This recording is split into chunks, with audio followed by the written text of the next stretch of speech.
कौन है बंदा जो इमरान खान के पीछे पड़ा हुआ? मैं कई मरतबा आपको पहले बता चुका हूं कि बंदा इस सारे खेल के पीछे जो मेन आदमी है, जिसकी ये डिमांड है कि इमरान खान से छुटकारा दिलवाया जाए, वो नवाज शरीफ है। आप लोगों को शायद आज इस बात पे यकीन नहीं आएगा, लेकिन मैं आपको, क्योंकि इमरान खान खुद ये कह चुके थे कि लंदन प्लान उनके खिलाफ तैयार हुआ है। इमरान खान ने खुद हमें बताया था कि ना सिर्फ इमरान खान को गिरफ्तार करवाया जाएगा, बल्कि नवाज शरीफ को पाकिस्तान में लाकर उसके मुकदमात ख़त्म किए जाएंगे और नवाज शरीफ को इलेक्शन लड़वाया भी जाएगा, उसकी अहलियत वापस दी जाएगी। ये इमरान खान साहब ने सब कुछ पहले बताया था।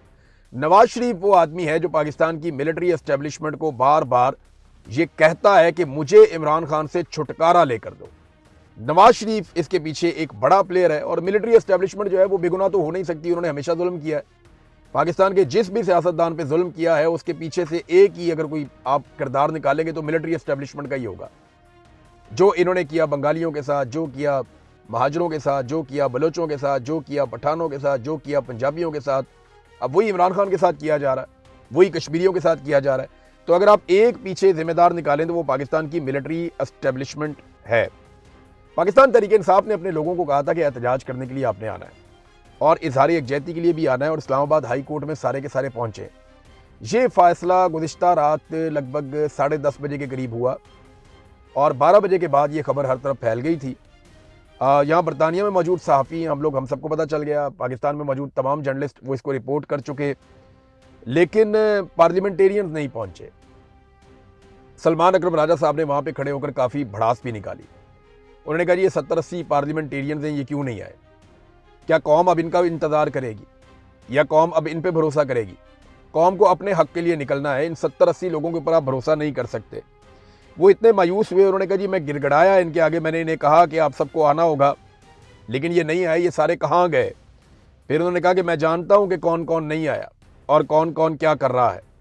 उन्होंने ये भी कहा कि मैं ये भी जानता हूँ कि 5 अगस्त को कौन कौन आया और कौन कौन नहीं आया, तो हम एक्सपोज करेंगे। ये भी सलमान अकरम राजा साहब ने तंग आकर कहा। इस पे जो है पार्टी के कुछ लोगों ने, जिनमें जुनैद अकबर साहब भी हैं, इन लोगों ने कहा जी कि हमें तो बहुत लेट पता चला, अगर आप 12 बजे रात को बताएंगे तो कई लोग दूर दराज हैं वो कैसे आएंगे? देखिए ज़्यादातर जो पार्लियामेंटेरियंस हैं वो तो बहुत करीब हैं। अब कराची से थोड़ी आना था या बलूचिस्तान से थोड़ी आना था, ये खैबर पख्तूनख्वा है। खैबर पख्तूनख्वा के अगर आप किसी भी एरिया से एमएनए को लाना चाहें तो 2 घंटे 1.5 घंटा लगता है। बहुत ज़्यादा टाइम भी आप लगा लें तो 3 घंटे लग जाएंगे। तो इतना टाइम बहुत होता है पहुँचने के लिए, अगर कोई आना चाहे, किसी की नीयत हो। हाँ, लेकिन कुछ लोगों का ये हो सकता है कि उनको इतला ना मिली हो, उन्हें खबर ना मिली हो, लेकिन अगर कोई इमरान खान साहब के बारे में इतना बेखबर है तो उसको फिर इमरान खान साहब की पार्टी में इस वक्त सियासत करने का कोई हक नहीं है। यानी ये तो इमरजेंसी का टाइम है ना, इस वक्त तो आपको किसी वक्त कोई भी खबर आ सकती है। आपको फौरी तौर पे तैयार रहना होगा, क्योंकि लोगों ने आपको वोट इसलिए नहीं दिया कि आपने कोई हुकूमत बना के गुड गवर्नेंस करनी है। लोगों ने आपको वोट इसलिए दिया कि आपने इमरान खान के हक के लिए आवाज़ उठानी है और उसकी रिहाई के लिए आपने कोशिश करनी है। बहरहाल पार्लियामेंटेरियंस नहीं पहुंचे तो इसके ऊपर जो है वो थोड़ी खटपट हो गई पार्टी के अंदर, लेकिन फिर जुनैद अकबर साहब ने और सलमान अकरम राजा साहब ने समझदारी का सबूत दिया और उन्होंने चीज़ें जो हैं वो आपस में बेहतर कर ली और रिजॉल्व कर ली। लेकिन एक चीज़ जो मैं देख रहा हूँ, वो पाकिस्तान का मीडिया अब पाकिस्तान तहरीक इंसाफ के अंदर जो इख्तलाफात पैदा हुए वो उन्हें हवा दे रहा है। यानी जो आवाज़ उठाई गई सबसे पहले सोशल मीडिया पे कि ये एहतजाज इतना लंबा क्यों चला गया, पहले तो मीडिया चुप रहा। फिर जैसे जैसे ये इख्तलाफात कम होना शुरू हुए, जब सबने इस बात को मानना शुरू कर दिया कि ठीक है अब 27 सितंबर है तो सारे रल के 27 सितंबर पे जोर लगाते हैं, जबकि सारे के सारे इस बात के ऊपर आमादा होना शुरू हो गए, जब पाकिस्तान तहरीक इंसाफ में एक इत्तफाक़ राय डेवलप होना शुरू हुआ तो सेम टाइम में उसी वक्त पाकिस्तान का मीडिया जो है वो ये खबर देना शुरू करता है कि इख्तलाफात शिद्दत इख्तियार कर गए। तो आप यहां से अंदाजा कर लें कि पाकिस्तान की मिलिट्री एस्टेब्लिशमेंट को ये कितना पसंद है कि पाकिस्तान तहरीक इंसाफ के अंदर इख्तलाफात पैदा हो, खास तौर पे उस मौके पर जब एहतजाज का ऐलान किया गया है। अब देखिए कितने 5 दिन गुजर गए, तो ये बाकी दिन भी गुजर जाएंगे। ये 50-55 दिनों की कोई हैसियत नहीं है। 27 सितंबर को आना ही आना है, वो तारीख हर हाल में आएगी, आप जो मर्जी कर लेंगे। हाँ, अगर उससे पहले क़यामत आ जाती है तो नहीं आएगी, अदरवाइज वो तारीख आनी ही आनी है। तो उस तारीख को सबको फेस भी करना पड़ेगा, सबको अपनी कारकर्दगी भी दिखानी पड़ेगी।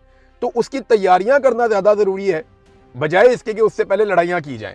अब मीडिया भी लड़वाने की कोशिश कर रहा है, लेकिन समझदारी ये है कि पाकिस्तान तहरीक इंसाफ के कुछ हलकों ने यह समझा कि लोगों को इकट्ठा किया जाए और लड़ाई जो है उससे गुरेज किया जाए।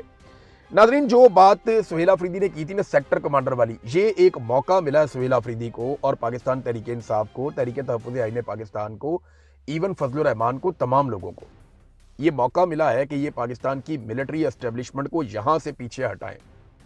यानी इस एक नुक्ते को लेकर वो आवाज़ उठा सकते हैं। खैबर पख्तूनख्वा की असेंबली में पहले तो नाम लें कि सेक्टर कमांडर कौन था, उसका नाम क्या है और किन अल्फाज में किस दिन उसने धमकी लगाई है। वज़ीर आला का एक एक मिनट रिकॉर्डेड होता है। वज़ीर आला ये बता सकते हैं कि इस दिन इतने बजे इस जगह पे ये वाले सेक्टर कमांडर ने, ये इसका नाम है, ये इसका रैंक है, इसने मुझे धमकी लगाई थी और इन अल्फाज में धमकी लगाई थी। और उसके बाद वो करारदाद पेश करें सूबाई असेंबली में, करारदाद को पास करें और उसके बाद एक FIR दर्ज करवाएं पुलिस स्टेशन के अंदर। अगर FIR दर्ज होती है तो ठीक है, नहीं होती है तो अदालत में चले जाएं। GHQ को लेटर लिखें, आर्मी चीफ को लेटर लिखें, DG ISI को। बेशक वो लोग इसके लिए जिम्मेदार हों, लेकिन आप उन्हें लेटर जरूर लिखें, अपनी कानूनी कार्रवाई आप पूरी करें। मैं आपको मिसाल देता हूं, अगर आपसे कोई पुलिस स्टेशन में रिश्वत तलब करता है तो लाजमी बात है वो SHO को हिस्सा देता है, लेकिन जब भी आप पुलिस स्टेशन में उसके खिलाफ दरखास्त लिखेंगे कि ये मेरे से रिश्वत मांग रहा है तो आप SHO के नाम ही लिखेंगे। लिहाजा आपको अपनी कानूनी कार्रवाई पूरी करनी चाहिए ताकि वो सनद रहे और बवक्ते जरूरत, क्योंकि वक्त बदलेगा। याद रखिएगा, वक्त ऐसा नहीं रहेगा। ये जो लोग आज फिरौन बने हुए ना, ये सारे कल को तरसेंगे। ये सारे लोग कल को, याद रखिएगा मेरी बात आप, ये सारे लोग कल को मदद मांगेंगे। ये मिन्नतें कर रहे होंगे कि हमारी जान छूट जाए किसी तरह, और जान नहीं छूटेगी। जितना जुल्म इन्होंने कर दिया ना, हर जालिम के लिए बड़ा दर्दनाक अजाब है और ये अल्लाह रब्बुल इज्जत ने फरमाया। अब देखना इनके साथ होगा क्या। बहरहाल मीडिया कोशिश कर रहा है कि इख्तिलाफात बढ़ते जाएं और सेक्टर कमांडर के हवाले से सुहेल अफरीदी साहब को फौरी तौर पे ये एक्शन लेना चाहिए, उन्हें करारदाद भी पेश करनी चाहिए, मुकदमा भी दर्ज करवाना चाहिए और मामले को हर फोरम पे उठाना भी चाहिए।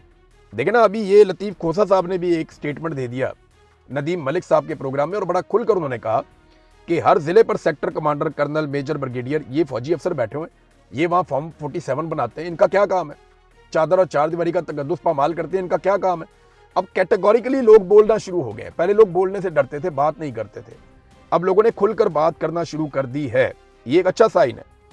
नाजरीन, अब ये तो हो गई पाकिस्तान तहरीक इंसाफ की पॉलिटिक्स, इस पे हम बात करते रहेंगे। कश्मीर में आज 4 सीटों के ऊपर इलेक्शन हो रहा है और यहाँ गार्डियन के अंदर बरतानिया में खबर छपती है कि मोहम्मद अख्तर नामी एक बरतानवी शहरी है जिन्हें गोली मारकर सिक्योरिटी फोर्सेज ने कश्मीर में शहीद कर दिया। उसके अलावा कुछ बरतानवी शहरी जो हैं वो गिरफ्तार भी हैं और उन्हें 2-2 महीने से गिरफ्तार किया हुआ है। अब ये बड़ा संजीदा इशू है, बरतानिया इसको किसी और तरह देखता है। जो बरतानिया की गवर्नमेंट है वो बार बार इसमें राब्ता भी करती है। तो पाकिस्तान जो कुछ कर रहा है आज़ाद कश्मीर में, ये पाकिस्तान के क्रेडिट में ये बात नहीं जा रही। ये फ्यूचर के अंदर प्रॉब्लम क्रिएट करेगी और आपके लिए मसाइल बढ़ेंगे। ये जो नफरत की आग लग गई है ये ऐसे बुझेगी नहीं। बहुत सारे ऐसे लोग पैदा हो गए हैं जो कल तक पाकिस्तान के नारे लगाते थे, कल तक भारत के खिलाफ जाके नारे लगाते थे, आज वो भारत के खिलाफ एहतजाज नहीं कर रहे, वो पाकिस्तान की सरकार के खिलाफ एहतजाज कर रहे हैं। और ये पाकिस्तान की मिलिट्री एस्टेब्लिशमेंट की घटिया और नाकस पॉलिसियों की वजह से हो रहा है।